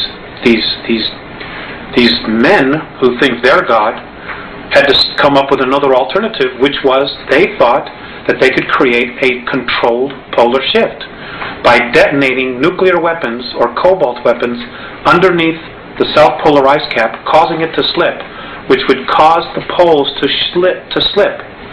And within a 24-hour period, you would completely drown 83 to 85% of the population. So the Andromedans said that they will not allow this. It isn't going to happen. If the Earth is going to do it, it'll be done by her will, in a natural way. And that is a possibility in our future. What is the primary message of the Andromedans? Grow up now. Open your eyes. Open your ears. Take responsibility for your life. Take responsibility for your planet, and realize this is your home, this is your race, and that if you are sincere in making the effort to evolve, they will meet us halfway. But they're not going to come in here and do all the work for us. Their single most important thing is, and I'll go back to that little saying, the love that you withhold is the pain that you carry. We have got to start coming together as a race. We have got to stop allowing ourselves to be manipulated. What can an average person do? I mean, how can we reach out to the Andromedans? Prayer, meditation. Everybody has their own way of praying or whatever. And again, I want to stress this: the Andromedans can help, but they're not God. They're not our saviors. We need to be our own saviors. We can ask them for guidance and help, but they're not God. Period. Don't worship them. Don't worship anybody. Worship the God inside of you. What will happen to those human beings who do not make the jump? They'll go somewhere else. And what will happen to those beings who do make the jump after the jump? They'll move into fourth and fifth density. And those of us who survive this incredible ordeal that we're about to really experience will become new teachers, and we'll be able to go to different worlds and teach what we know, and be able to teach other evolving civilizations what not to do and how not to get themselves in trouble. And we have an incredible future if we can get through that. If 10% of the population of the planet can really get it together, it'll create what is called the 100th monkey syndrome. And suddenly 11, 12, 13% people will just start getting it. And it's going to take 10%. That's 500, 600 million people right now. And it starts on an individual basis. The government's not going to tell you. God, we could be in. They're going to play out the second coming. They're going to try to present a savior. They're going to project holographic images in space and say we're here to save you. They're going to do mock battle. They're going to screw with us big time. Sorry, I slipped out that word.